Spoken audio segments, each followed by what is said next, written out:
প্রত্যেকের জীবনের একটা গল্প আছে। অতীতে ফিরে গিয়ে গল্পের শুরুটা কখনো পরিবর্তন করা সম্ভব নয়, কিন্তু কঠোর পরিশ্রমের মাধ্যমে তুমি গল্পের শেষটা চাইলেই নতুন করে সাজিয়ে তুলতে পারো। জীবনে অনেক বিষয় আছে যেগুলো তোমার নিয়ন্ত্রণের বাইরে, এবং সেগুলো নিয়ে মাথা ঘামানোরও মানে হয় না, কারণ এর বাইরেও তোমার হাতে হাজার হাজার জিনিস রয়েছে যেগুলো তুমি বিজয় করতে পারো। সফল ব্যক্তি হওয়ার চেষ্টা করবেন না, বরং মূল্যবান ব্যক্তি হওয়ার চেষ্টা করুন। মহান মন ধারণা নিয়ে আলোচনা করে, গড মন ঘটনা নিয়ে আলোচনা করে, ছোট মন মানুষকে নিয়ে আলোচনা করে। একজন সফল মানুষ হলেন তিনি যে অন্যরা তার দিকে ছুড়ে দেওয়া ইট দিয়ে একটি দৃঢ় ভিত্তি স্থাপন করতে পারে।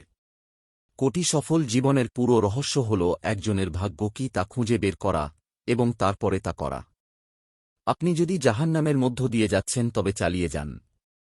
যারা যথেষ্ট পাগল মনে করে যে তারা বিশ্বকে পরিবর্তন করতে পারে, তারাই করে। আমাদের কাছে যা তিক্ত পরীক্ষা বলে মনে হয় তা প্রায়ই ছদ্মবেশে আশীর্বাদ। জীবনের অর্থ হল আপনার উপহার খুঁজে বের করা। জীবনের উদ্দেশ্য হল তা দেওয়া। পাগলামি এবং প্রতিভার মধ্যে দূরত্ব শুধুমাত্র সাফল্য দ্বারা পরিমাপ করা হয়। যখন আপনি ভুল জিনিসগুলিকে তাড়া করা বন্ধ করেন, আপনি সঠিক জিনিসগুলি আপনাকে ধরা সুযোগ দেন। আমি বিশ্বাস করি যে কারোরই একমাত্র সাহসের প্রয়োজন হল আপনার নিজের স্বপ্ন অনুসরণ করার সাহস। কোনো মাস্টারপিস কখনো অলস শিল্পী দ্বারা তৈরি হয়নি। সুখ হল একটি প্রজাপতি যাকে অনুসরণ করলে সর্বদা আপনার উপলব্ধির বাইরে থাকে, কিন্তু যদি আপনি চুপচাপ বসে থাকেন তবে তা আপনার উপরে উঠতে পারে। আপনি যদি এটি সহজভাবে ব্যাখ্যা করতে না পারেন তবে আপনি এটি যথেষ্ট ভালোভাবে বুঝতে পারবেন না। যে জীবনে কোনোদিন ভুল মানুষের সাথে চলেনি সে কখনো শুদ্ধ হতে পারে না। জীবন নিজেকে খুঁজে পাওয়ার জন্য নয়, জীবন নিজেকে তৈরি করা। উদ্ভাবন একজন নেতা এবং একজন অনুসারীর মধ্যে পার্থক্য করে। দুই ধরনের লোক আছে যারা আপনাকে বলবে যে আপনি এই পৃথিবীতে পার্থক্য করতে পারবেন না, যারা চেষ্টা করতে ভয় পায় এবং যারা ভয় পায় আপনি সফল হবেন। চিন্তা করা উচিত আপনার মূলধন সম্পদ হয়ে উঠুক, আপনি আপনার জীবনে যাই ঘটুক না কেন। আমি দেখতে পাচ্ছি যে আমি যত বেশি পরিশ্রম করি, আমার ভাগ্য তো বেশি। সাফল্য হল ছোট ছোট প্রচেষ্টার সমষ্টি, বারবার ডে ইন এবং ডে আউট। আপনি যদি শ্রেষ্ঠত্ব অর্জন করতে চান, আপনি আজ সেখানে যেতে পারেন। এই দ্বিতীয় হিসাবে, কমসাধারণ কাজ করা ছেড়ে দিন। সমস্ত অগ্রগতি সান্ত্বনা অঞ্চলের বাইরে সঞ্চালিত হয়। আপনি যদি সফল হতে চান তবেই আপনি সফল হতে পারেন। আপনি যদি ব্যর্থ হতে আপত্তি না করেন তবেই আপনি ব্যর্থ হতে পারেন। সাহস হল ভয়ের প্রতিরোধ, ভয়ের আজত্ব, ভয়ের অনুপস্থিতি নয়। শুধুমাত্র আগামীকাল পর্যন্ত স্থগিত রাখুন যা আপনি পূর্বাবস্থায় রেখে মারা যেতে ইচ্ছুক। লোকেরা প্রায়ই বলে যে অনুপ্রেরণা স্থায়ী হয় না।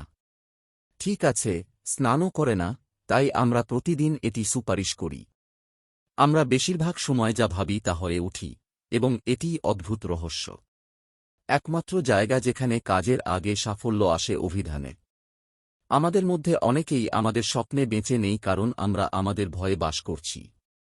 আমি দেখতে পাই যে যখন আপনার জীবনের প্রতি সত্যিকারের আগ্রহ এবং একটি কৌতূহলী জীবন থাকে, তখন সেই ঘুমটি সবচেয়ে গুরুত্বপূর্ণ জিনিস নয়। আপনি কি দেখছেন সেটা গুরুত্বপূর্ণ নয়, আপনি যা দেখছেন সেটাই গুরুত্বপূর্ণ। মন অনেক কিছুই চাইবে কিন্তু তা বিবেক দিয়ে বিচার করবে। তাহলেই তুমি বুঝবে কোনটা তোমার করা উচিত আর কোনটা করা উচিত নয়। আপনার সম্মতি ছাড়া কেউ আপনাকে নিকৃষ্ট মনে করতে পারে না। প্রত্যেক সন্তানের একজন শিল্পী, সমস্যা হল আপনি বড় হয়ে একজন শিল্পী থাকার জন্য। শিল্প তৈরির কথা ভাববেন না, কেবল এটি সম্পন্ন করুন।